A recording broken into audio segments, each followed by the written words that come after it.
Bienvenue dans cette interview exclusive. Merci de nous regarder de partout dans le monde. Ce nouveau numéro qui reçoit pour vous Viviane Massengo, Esther, présidente interfédérale du MCU au Katanga, partie chère à l'ambassadeur universel de la paix, Jean-Paul Tchouvila Ilunga, que nous avons le plaisir de recevoir. Madame Viviane, bienvenue. Merci, monsieur le journaliste, et j'en profite pour saluer tous les téléspectateurs et téléspectatrices de la RTV. Allez, vous êtes présidente interfédérale du MCU au Katanga. Dites-nous, comment se porte votre parti? Mon parti se porte à merveille.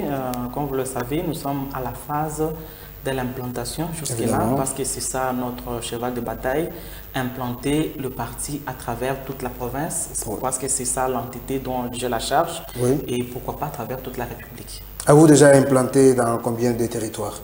Oui, jusque-là, dans le Haut-Katanga, mon parti MCU, Mouvement des Congolais Unis, est implanté dans 6 territoires effectivement, c'est-à-dire que d'une manière effective avec 2 sièges. Alors, il nous reste 2 territoires, mais dans ces 2 territoires-là, nous sommes déjà présents là, mais jusque-là, nous n'avons pas encore une adresse physique, c'est-à-dire qu'il n'y a pas encore un siège. Nous sommes en train de, les cadres qui sont là sont en train de constituer leur comité, et d'ici là, ils pourront aussi avoir leur siège, c'est-à-dire que des adresses physiques, et là, nous pourrions parler d'une implantation effective dans ces territoires-là, mais MCU sur les 8 territoires qui composent le Haut-Katanga. Le 6, bien entendu. Non, le 8, il y a 8 circonscriptions électorales. Voilà. C'est ce que je voulais dire, parce que quand nous sommes en train d'implanter les partis, c'est sur le plan politique. En termes de circonscriptions. Des circonscriptions électorales. Comme nous avons 8 circonscriptions électorales, nous sommes déjà dans 6 circonscriptions électorales. Ce qui fait qu'il nous reste 2, mais nous sommes déjà là, mais pas encore d'une manière effective. Et voilà, 2022, une année préélectorale qui s'achève déjà. Le président de la CENI et même les présidents de la République ont donc affirmé et ils ont insisté qu'il y aura bel et bien élection en 2023, au mois de décembre. Bien entendu, dites-nous, êtes-vous prêts à affronter les élections de décembre 2023? Je ne pense pas qu'à ces jours-ci, le président de la République, lors de son passage à la tribune de l'Assemblée des États-Unis, des Nations Unies, la 77e session, pouvait parler des élections en République démocratique du Congo. Pour moi, ce n'est pas vraiment une actualité, parce que comme vous le savez, selon notre constitution, c'est-à-dire qu'après 5 ans de mandat, il devait y avoir organisation des élections. Évidemment. Et c'est connu, c'était de 2018 à 2023. Ce n'est pas une actualité.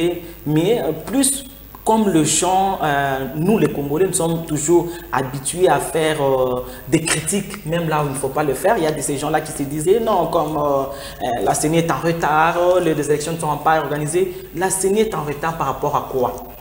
Le calendrier de déroulement des activités de la CENI est déjà là, la cartographie est déjà là, la loi électorale a été déjà promulguée. C'est-à-dire que vous sentez que tout est en train de se dérouler normalement, ce qui fait qu'à ce jour, nous, surtout MCU, parce que comme vous le savez, ce sont les premières élections pour nous. Ce qui fait que nous les attendons à pied ferme, même si elles pouvaient être anticipées et qu'on pouvait nous demander à ce jour d'aller aux élections en 2022, fin 2022 ici, même début 2023, MCU est prêt. C'est parce que ce sont nos premières élections, comme vous le savez très bien. Mon parti politique MCU a été créé depuis 2018, quelques mois avant les élections, mais nous ne sommes pas hasardés comme les autres partis qui sont en train de s'aventurer pour aller aux élections sans pour autant qu'on ait implanté les partis. Parce que le parti, c'est un parti national, nous devrons être implantés à travers toute la province pour ne pas faire des aventures comme des partis mallettes que nous avons vu naître à 2 mois, 3 mois des élections, mais ils sont allés aux élections et ces partis-là sont appelés peut-être après les élections à disparaître parce qu'ils étaient là juste pour accompagner, pour être repris dans un certain regroupement et aller aux élections. Nous étions là depuis 2018, mais nous ne sommes pas allés aux élections, ce qui fait que les élections de 2023 sont pour nous plus que prioritaire. Voilà, ça sera donc les premières élections du MCU, Mouvement des Congolais Unis. C'est parti chez l'ambassadeur universel de la paix, Jean-Paul Tchiouila Ilunga, représenté en province par Madame Viviane Massengo Esther, qui est notre invitée. Madame Viviane Massengo, dites-nous, puisque vous parlez de ces élections qui seront donc votre première expérience, bien entendu, quels seront vos objectifs?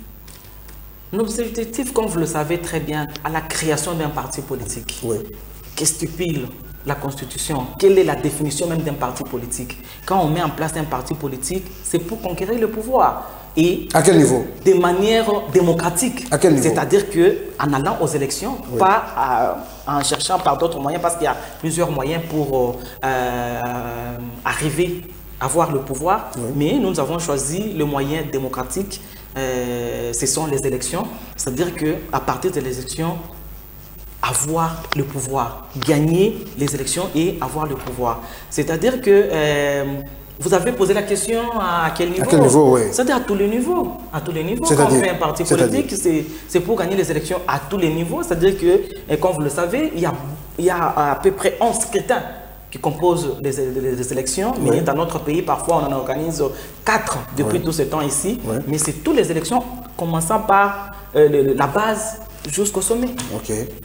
Alors, puisque vous parlez de gagner les élections à tous les niveaux, qu'est-ce que vous faites pour arriver à rafler donc, les élections à tous les niveaux, ou les postes à tous les niveaux? C'est-à-dire que nous sommes en train de nous préparer, parce que ceux qui pourront voter pour nos candidats, les candidats qui seront alignés par MCU, les électeurs, c'est le peuple congolais. Mais comme nous sommes au niveau du Katanga, c'est le Haut-Katanga, c'est-à-dire que comme par exemple ici dans la ville de Lubumbashi, c'est la ville de Lubumbashi, c'est là où il y a nos électeurs, ce qui fait que partout où est censé être les électeurs, nous allons vers eux en implantant les partis de la bonne manière pour que la population s'habitue déjà avec MCU et au moment opportun des élections, que nos bases, que les électeurs qui sont le peuple congolais, qui seront déjà convaincus par notre projet de société, qui puissent voter pour nos candidats, parce qu'une fois que les candidats de MCI seront au pouvoir, beaucoup de choses pourront changer. Voilà, Madame Viviane Massengo, les MCI qui tient à donc, faire la politique autrement ou à gouverner autrement. Certainement, oui. Voilà, alors à ce jour, l'on s'interroge les types de scrutins ou d'élections, qui a donc le type de vote qui a été choisi. Nous avons les votes manuels, nous avons les votes semi-électroniques et le vote électronique également. Déjà, deux types de votes ont été utilisés en RDC. Nous avons le vote manuel qui a lieu en 2006, 2011 également. En 2018, nous avons assisté au vote semi-électronique. Même chose répétée par Kadima, qui voudra que les élections de 2023 soient donc organisées avec un vote semi-électronique. Au sein du MCI, êtes-vous prêt à aller aux élections avec le vote semi-électronique? Les mécanismes ou bien la voie utilisée ou bien les systèmes utilisés pour aller aux élections, les systèmes, parlons de système, nous importe peu. Okay. Nous importe peu au MCU, parce que ce que dont nous avons besoin, c'est l'organisation des élections.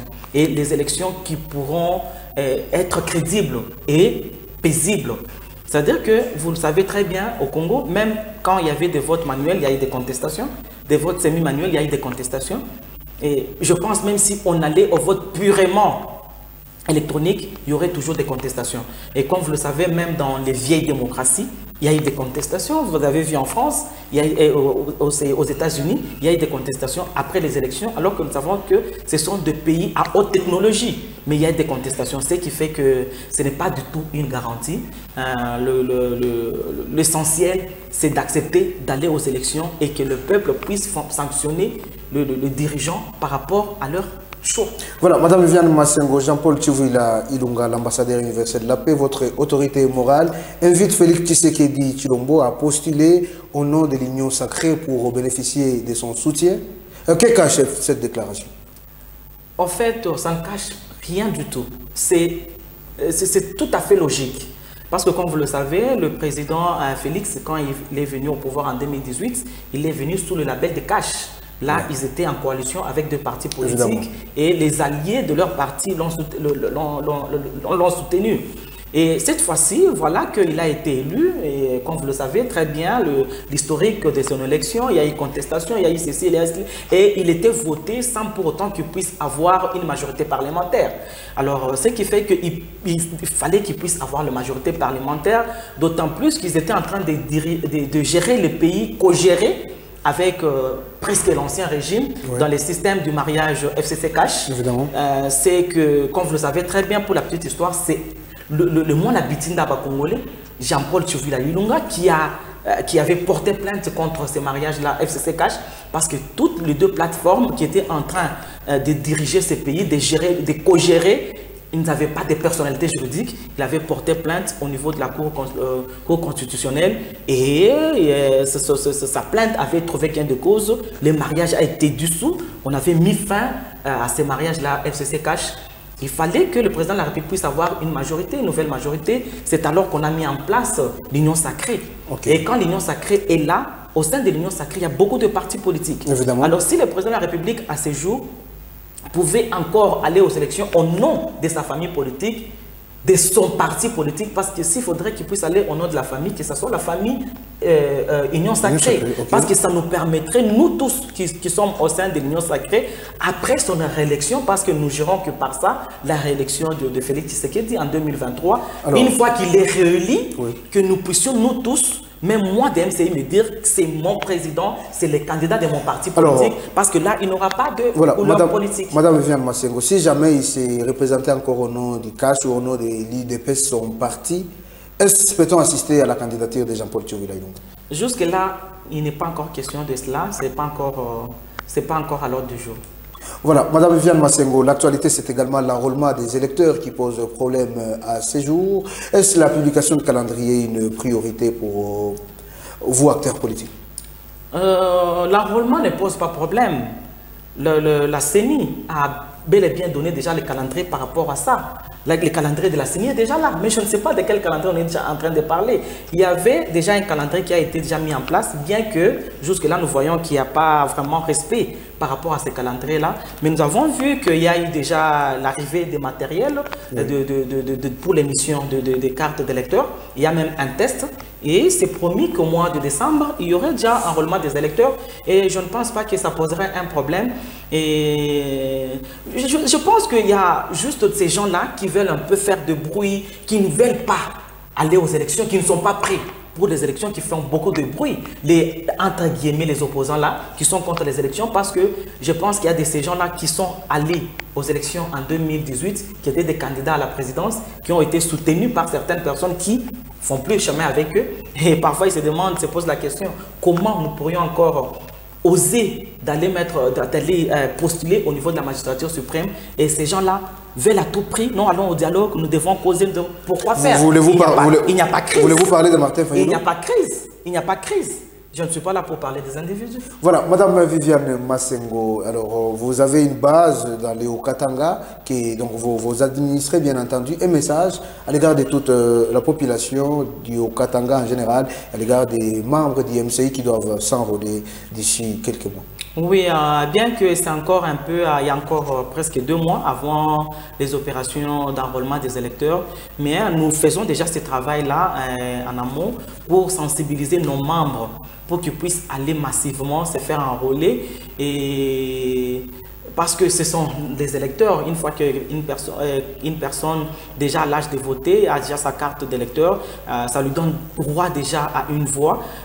Nous demandons à tout le choix, tous les Hauts-Katangais, partout que vous puissiez être, et si vous êtes en train de nous suivre ce soir, que vous puissiez être MCU ou non, et que vous puissiez ne pas boycotter ces opérations d'enrôlement. Une fois que ça sera lancé, que chacun de vous, au coin, là où il pourrait se retrouver, dans son coin, qu'il puisse aller se faire enrôler.